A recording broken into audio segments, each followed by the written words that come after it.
થતું નથી. મારો એક ભાઈબંધ વાંથી મારી લાઈન લેતો આવે છે. કાંઈ નહીં, થોડીક ફાકાજીકી કરી નાખી હતી. ટીપીનો અનુભવ બહુ સારો છે. આ કરવું જોઈએ આપણે એગ્રીકલ્ચરમાં આવ્યા છે. નમસ્તે દર્શક મિત્રો, તો આજે છે શનિવાર અને ફાર્મમાં બધા મિત્રો કરે છે આજે વીડિંગ પીસીપી વર્ક. તો મારી સાથે છે કેયુર કે જે આજે એન્કરિંગ કરવાનો છે અને ઇન્ટરવ્યૂ લેવાનો છે. તો બ્લોગ એન્ડ સુધી વોચ કરજો. હેલો મિત્રો, વેલકમ ટુ મોઢા શ્યામ વ્લોગ. આજે આપણે પીસીપી છે એટલે કે પીસીપી કરવાનું છે. એમાં બધા છોકરો તમે જોઈ રહ્યા છો કે બધા નીંદી રહ્યા છે. વારાફરતે આપણે એકબીજાનું ઇન્ટરવ્યૂ લઈશું અને એના રાય જાણીશું. હાલો મીરસિંહ, તમારો કાલે વક્તૃત્વ સ્પર્ધા હતી તેમાં તમારો નંબર આવ્યો, એના વિશે તમે શું કહેવા માંગો છો? કંઈ કહેવા નથી માંગતો, પણ તમારા મિત્રો 5 લીટર મોકલાવ મારવાલા. હા હાલો. તો આપણે માનવસિંહ મોરી, તમારો અનુભવ કેવો રહ્યો આજ તમારો પીસીપીનો? અનુભવ બહુ સારો છે. આ કરવું જોઈએ આપણે એગ્રીકલ્ચરમાં આવ્યા છે તો. આપણે આ વીડિંગ નથી કરતા કોઈ. કબડ્ડીના મેન પ્લેયર તરીકે ઓળખાતા ચિંતન પરમાર કે જે આંગળીમાં ઇન્જર્ડ હોવા છતાં પીસીપી કરે છે, એને મંતવ્ય જાણશું. બોલો. અત્યારે પરિસ્થિતિ બહુ ગંભીર છે એટલે અત્યારે છે ને ખોટી રહેવા દો ને તમારું કામ તમે ચાલુ રાખો. તમે જોઈ રહ્યા છો કે ચિંતન પરમાર આખી આડ ઉપાડી કટિંગ કરે છે. કટિંગ ઓલ ઓવર કટિંગ ચાલુ છે, વીડિંગ નથી. હવે આપણે જાસુ કવિત કોલેરિયા પાસે જે બહુ ફેંકે છે, બહુ ફેકર છે. એનો નંબર પણ આવ્યો છે કાલે, ફર્સ્ટ નંબર જુનાગઢ એગ્રીકલ્ચરમાં. તેની પાસે હવે આપણે મેઇન પ્લેયર તરીકે ઓળખાતા બેડમિન્ટનના પ્લેયર ઉસદડીએ ઓમ, તેનું મંતવ્ય જાણશું કે પીસીપી વિશે તેનું શું મંતવ્ય રહ્યું, તેનો અનુભવ શું છે આખા દિવસે. બોલો. થતું નથી. મારો એક ભાઈબંધ વાંથી મારી લાઈન લેતો આવે છે એટલે હું અહીંયા. તમે કેટલી લઈ આવો? એક જ લઉં છું, બીજી મારો ભાઈ લઈ નહીં. તમને જોવા જ નહીં આવે. એટલું તમારું માન રાખે, એટલું મારું માન રાખે મારા ગામના.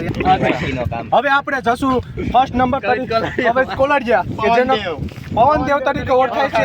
બોલો. પવનદેવ તરીકે ઓળખાય છે આખા જુનાગઢ યુનિવર્સિટીમાં.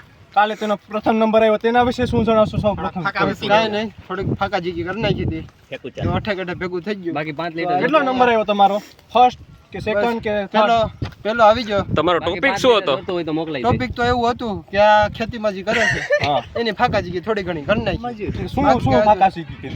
બસ હું મારે ઘરે કરું અહીંયા કરી. એટલે નેચરલ ફાર્મિંગ વિશે કે એમાં હુયા તો કઈ છે નહીં, આવી નેચરલ ફાર્મિંગ. મકવાણા પાસે જે જેતપુરના મોટા ટ્રેડર્સ તરીકે ઓળખાય છે, પેઢી એની માં ટ્રેડર્સ, યશભાઈ મકવાણા. આજ તમારા પીસીપી વિશે તમે શું જણાવશો? જય માતાજી. આપણે ઘણા દાડિયા આવેલા છે. મારા મિત્રોને એટલું જણાવવાનું કે 2-4 દાડિયા જોતા હોય તો મોકલાવું મારા વાલા. ઘણા પણ છે. બતાવો દાડિયા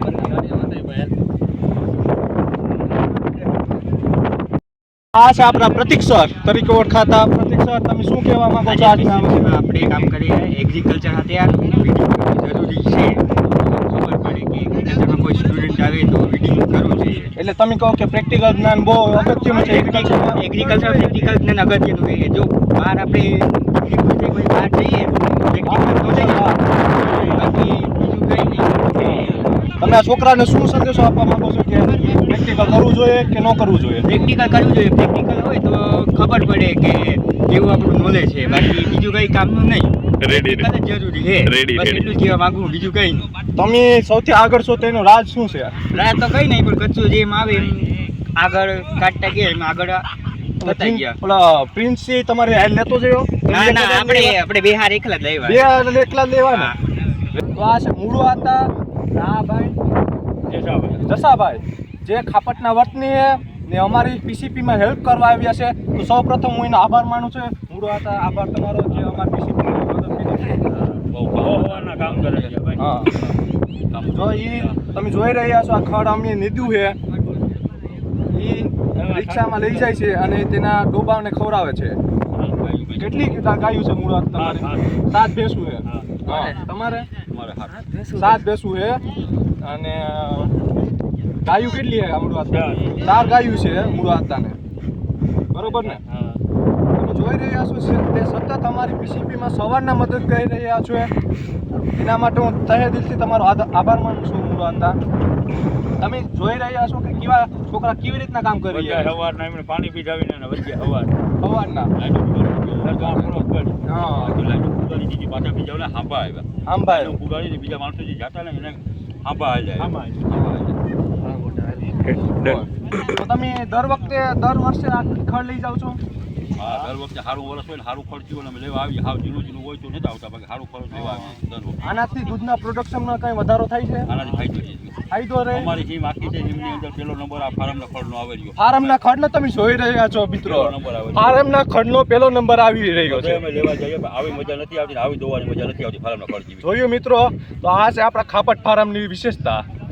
ખડના રૂપિયા દઈશે તમે દઉં છો કે મફત લઈ જાવ છો. આજે નેદે નહીં ખડ મફત લઈ જાય. જો ઓલા હેઠા કાઢી હોય કે હરાજી હોય તો અમે હરાજી મોકલી જઈએ. હરાજી થઈ છે.